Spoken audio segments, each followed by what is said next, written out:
nangangamba kayo, lalo kayong winawalang hiya ng leader natin. Isa lang kayong departamento ang winalang hiya. 120 milyong Pilipinos ang winanghilya ng adik na presidente. Ano pa po ba? Gusto niyo pa po ba? Para patunayan namin sa inyo na handa kaming magpakamatay sa harapan nyo, para lang kumilos kayo, gagawin namin to. Kung yan ang tinatawag, kung yan ang kailangan gawin namin para makonsensya kayo.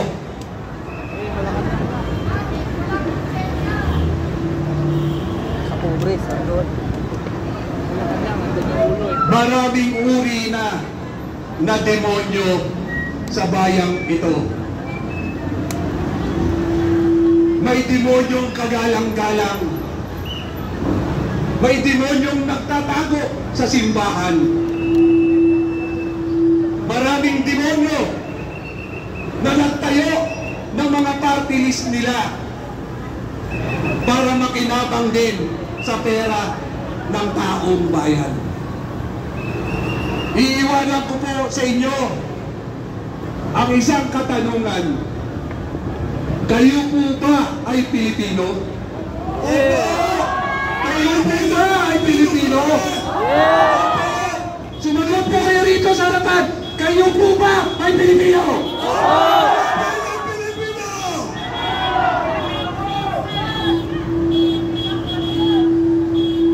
Maraming salamat po sa inyo. Sana magsama-sama tayo para sa bayang ito. Mahal ko ang bayang ko. Mahal ko ang kababayan kong biktima ng korupsyon.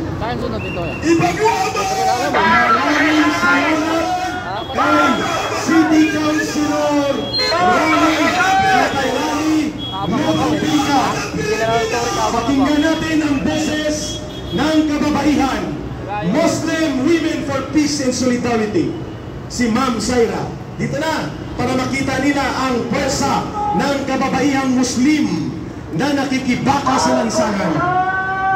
Pakinggan natin ang pahayag ng Muslim Women for Solidarity and Peace. Assalamualaikum warahmatullahi ta'ala wabarakatuh. Magandang araw po sa ating lahat. Gusto ko pong malaman ng taong bayan at lalong-lalo na sa kaharap ko na tinatawag na EDSA Shrine Chapel. Ako po ay Muslim, pero ako po ay nag-aral dahil pinili ko ang sinasabing eskwelahan na Catholic School. Dahil sa akala ko po, ang mga Catholic School ay siya ay nagbibigay ng maayos na pakikisama o mapa-Muslim ka man, mapa-Kristiyano ka man. Pero dahil sa aking nakikita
magpapatuloy kahit naka-wheelchair na po siya. Sila nagtatawanan eh. Mas nauna ito kay Eric na lumaban sa diktadura ng martial law.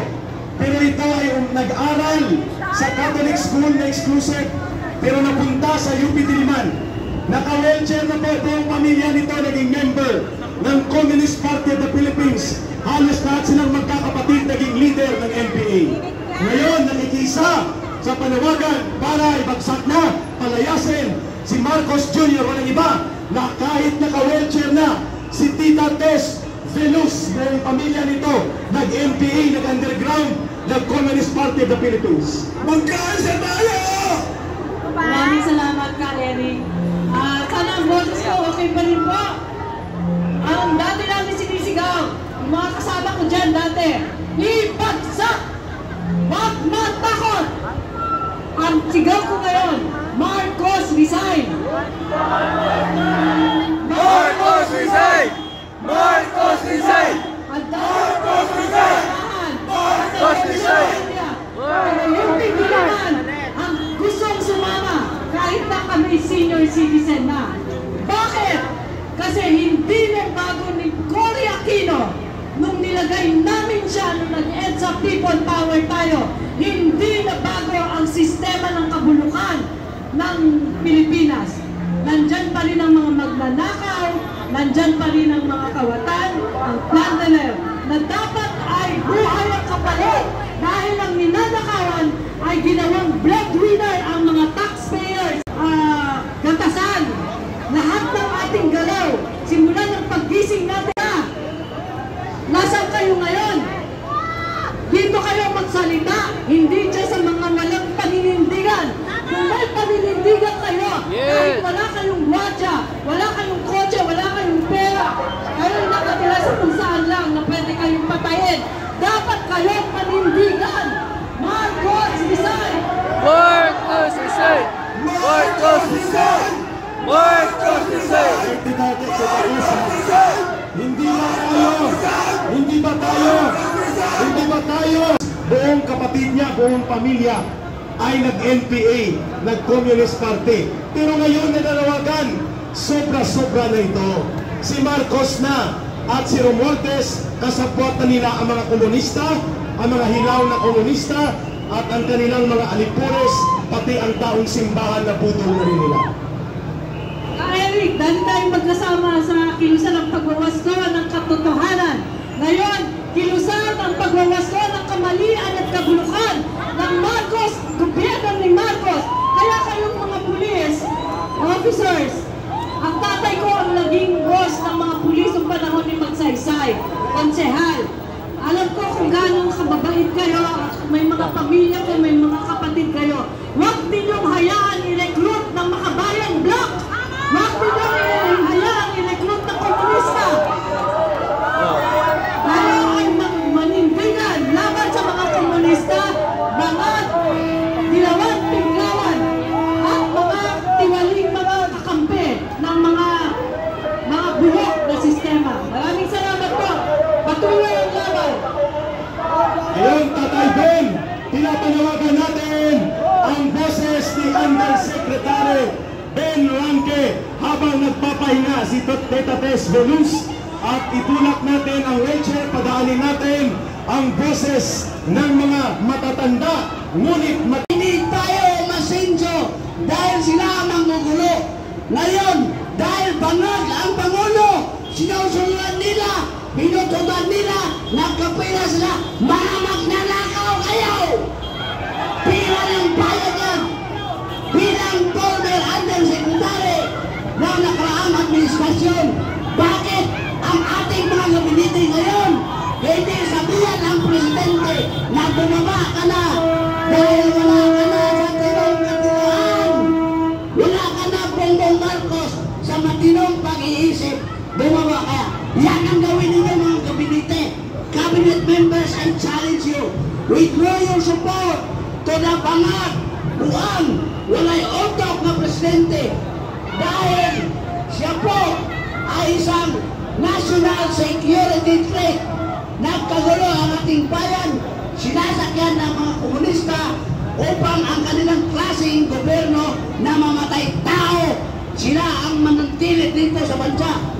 This is the only president who allowed the communists to be with Malacanang, to be in Congress, to be in the executive department.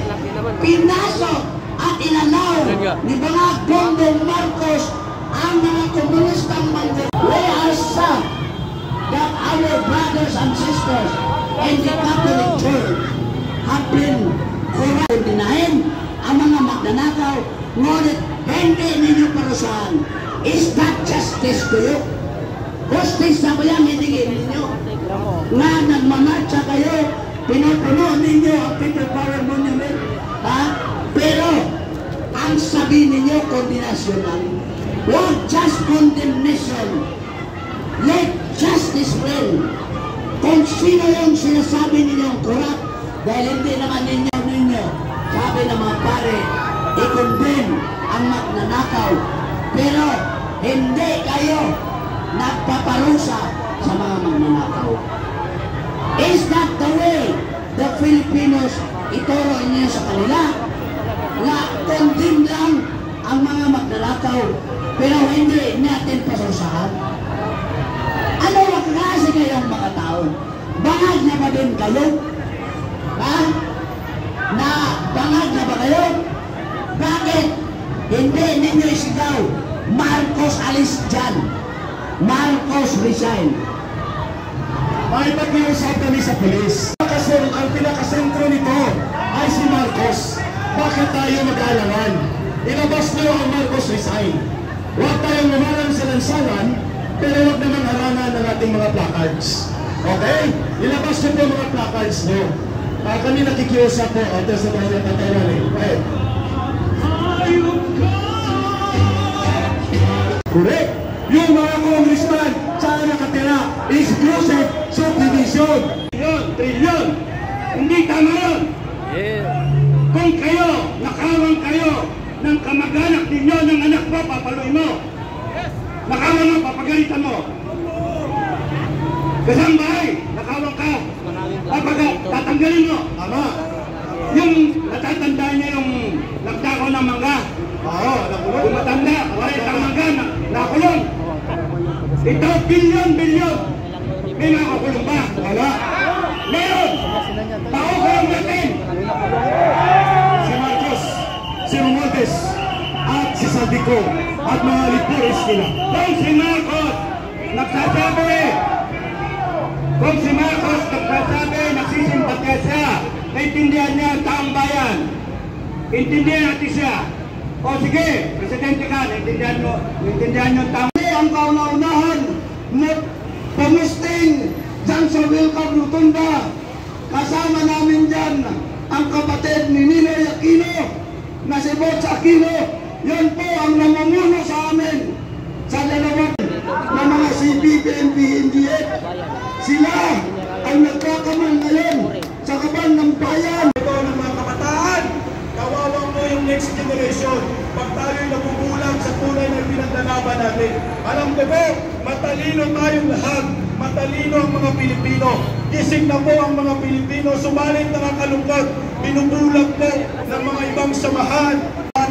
Nagbabayad ng 126,000 sa isang kainan. Hindi po nila pera yan. Pera po ng mga mamamayang Pilipino. Kailangan mumising po tayong lahat. Hindi po pwede mag-away-away tayo mga Pilipino na isa lamang ating sigaw, panakutin ang mga kurakot sa gobyerno. Wala na pong ibang kurakot mula noon hanggang ngayon.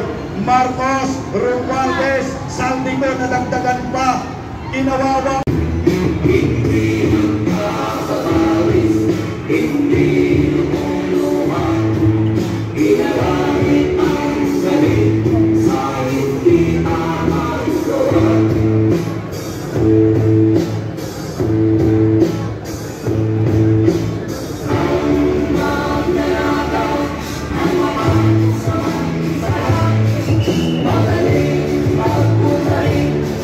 Madaling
Bye-bye.